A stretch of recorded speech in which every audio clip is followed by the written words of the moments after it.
Good afternoon, folks, friends. Nayaswami Hriman here, and it is 12 noon on Tuesday, January 26th, and we are now Padmanai, weekdays, Monday through Friday, are reading from the Rubaiyat of Omar Khayyam, explained by Paramahansa Yogananda as edited by Swami Kriyananda. We are on today our third Quatrain, our third Rubaiyat, and we're going to start off with Swami Kriyananda reciting it for us. Ready? Stanza 3.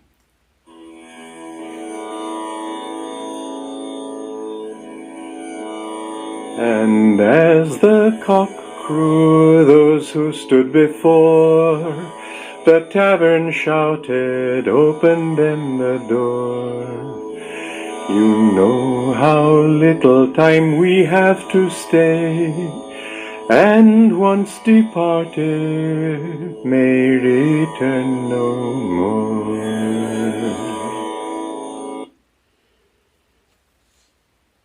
I'm going to read Yogananda's brief paraphrase. And as the cock-crow of wisdom heralded the divine dawn, many devotees waiting at the door of inner silence stirred and began shouting, "Open up, open up." So little time we have in this earth life to reap the harvest of true wisdom. When death comes to claim us, may we never more be forced to reincarnate, dragged earthward by the heavy anchor of our material desires. Tavern door is the door to inner silence. How often I have had the thought, which really is a prayer, that should I need to reincarnate again in human form, hopefully at least in human form, nothing less, that I rapidly find my spiritual path, that quickly the aspiration towards soul freedom be rekindled in my heart. I think back, and I say this only not because of just my story, but I think it's your story too, that of many people. I think back to when I was a child, and I mentioned at last Sunday's service the story I told of an experience as an altar boy. I think many of us have inklings of our spiritual purpose in being incarnated. Those inklings, those glimpses are revealed to us in childhood very often. And just as common, more common in the general sense of life, we lose sight of those as we move through puberty into adolescence and young adulthood, as the pressures, the excitement, the hope, the expectations, and let's face it, the restlessness and all of our body changes impose upon us an interest in, that's putting it mildly, a hunger for worldly involvement, a need to figure out who we are, what the world is, and what our place in the world is. There's no reason to mourn that fact. It's just something we go through. But my prayer, my thought, my hope will be that the rekindling, should I reincarnate, the rekindling of my desire for God, to know truth, to achieve moksha, soul freedom in the bliss of God, that rekindling not only take place early on, but that I don't forget it during the hubbub of my growing up and establishing my place under the sun. So it is also that when we approach the final exam, our thoughts at that time are vitally important. All the great spiritual teachers and traditions tell us our thoughts at the moment of death, our thoughts in the process of dying are very, very important towards how quickly we reassert the priorities and the goal for which we were born. to know, love, and serve God.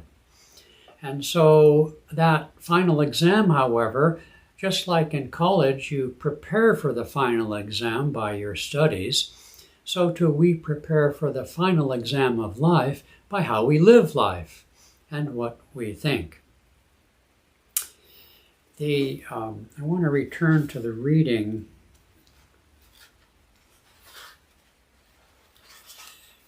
a little bit. Yes. How many times have I and Padma and I and probably all of us around the world who have had the privilege to be representatives of the self-realization teachings, how many times have we met a person who's come through those doors of our center and have, when seeing the autobiography of a yogi, have exclaimed to us, yes, I had that book on my bookshelf 20 years ago, and I never really opened it, or maybe I read a little bit, but then I put it down, and then I think to myself, well, what happened? And of course, they always fill in the blanks, and life got the better of me. Marriage, family, work, health, travel, all these different things that are very compelling upon us, the need to earn an income and so on. And that's interestingly why Patanjali in the Yoga Sutras describes the spiritual path as smriti, remembrance. We remember. The other thing is that when I think of this stanza, and as the cock crew, those who stood before the tavern shouted, "Open the door." Well, call the rooster of remembrance, and call the rooster as crowing to remember. In life, in the world, there are many, religious people representing religion and calling out to the populace, come to church, come to the mosque, etc., come to the temple. In other words, the signs and reminders of spirituality pretty much exist everywhere, but only a few heed the call, even superficially. But let's say many people go to Mass and church and temple and mosque, yes, but I'm talking about the inner search for freedom. And so that call, I forget the name that begins, the word begins with an M, the person who goes up in the minaret and calls out the prayer, calls the Muslims to prayer, begins with an M anyway. That call to prayer is always there, but, until we're ready, we don't hear it. And so those who put down religion, put down the spiritual path in so many different ways, disinterest, and there are so many reasons to criticize religion and its formal expression, to criticize religious or spiritually minded people for the fact that they contain as many faults as everybody else, or so it would seem, or the fact that they contain any faults at all is proof that their spirituality is flawed. You see, there are just so many ways to hide behind reasons to not be still and know. How little time we have here to stay. It's another paradox of the spiritual path is encapsulated in the topic that I often bring up of being versus doing. And, we could say that with many lifetimes, we have plenty of time. Very often we at Ananda tell the story of, I think that Swami Kriyananda, our founder, taught that one time after a lecture, and it may not have even been his lecture, it might have been that of one of our teachers who reported this story. It was overheard one of the students leaving the hall saying, "Oh boy, we get to come back." And I've often wondered, as I bet you have, how is it that Christianity and Judaism, and I suppose Islam too, I don't know for certain, don't teach reincarnation if so many people in the world have an intuitive or even a conscious acceptance of the teaching? Well, I think in the life of Jesus, I'll just speak of Jesus' teachings, he had several opportunities, as is disclosed in chapter 35 of the autobiography, several opportunities to affirm the teaching of reincarnation. In each instance, he either obliquely sidestepped that opportunity or made only an implicit acceptance and reference to reincarnation.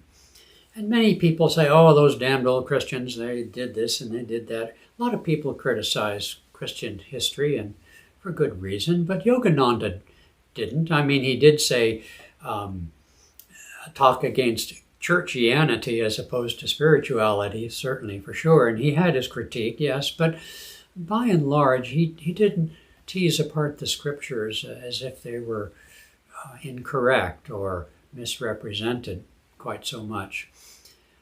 My teacher, my friend, Swami Kriyananda, made the remark more than once that reincarnation, had it been taught as a dogma of the Christian Catholic Church, would have probably have given more people the excuse to put off their reckoning with God, as opposed to the dogma of going to hell after one lifetime. In those times, at least when you think of religion on a mass basis, a basis of mass consciousness, as opposed to that for the true religionists, reincarnation would have had the opposite effect when it came to motivation and incentive. I thoroughly believe that, because if you're not interested in living a spiritual life, then you're going to pick up on reincarnation and say, well, at another time. So now it's taught openly, of course, so sure, people can say things like that. And so we have this dichotomy between living in the eternal now, living in the moment, but not for the moment, meaning for the pleasures of the moment or what have you, for the ego gratification and affirmation and protection of the moment, but in the stillness of the being of the moment, versus the fact that we have endless lives to pursue truth. And so these devotees at the Tavern of Inner Silence want the door to wisdom to be open, because they know how little time we have to stay, and once departed may return no more.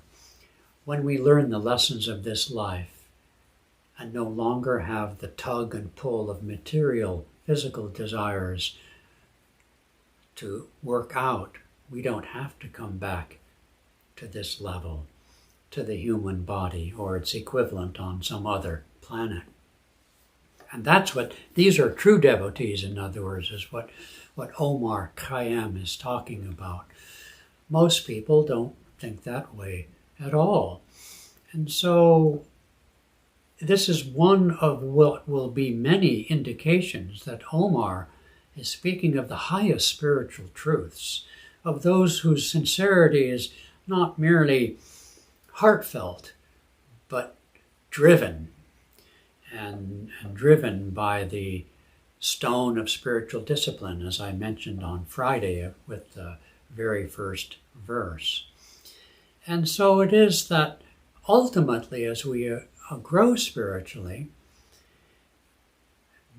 there becomes, in a true master and a saint, there's no real difference between the time of prayer and meditation and the acts that they engage in. But most of us are a long, long way from that.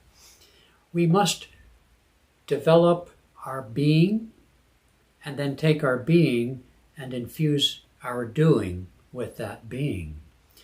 Each of us should learn through breath awareness and control and to at any moment quiet the mind and still the heart.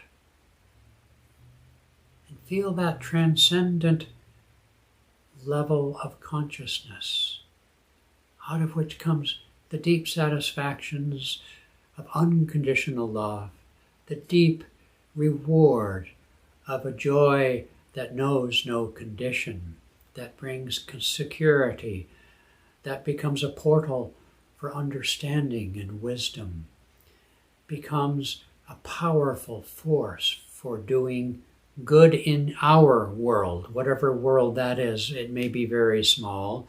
It can be on the great stage of human history. Doesn't much matter.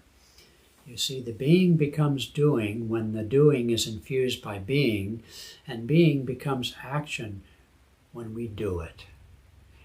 Okay, so before the tavern of inner silence, shout, open the door to wisdom, open the door to breathlessness, open the door to transcendence, because I don't want to have to come back. Paramahansa Yogananda, through Swami Kriyananda, would exhort us at times to aspire to be free in this lifetime. Be a Jivan Mukta. Be still and know. Okay, great souls. Here we go. So tomorrow Padma comes with Quatrain number 4. Okay, gonna reach out and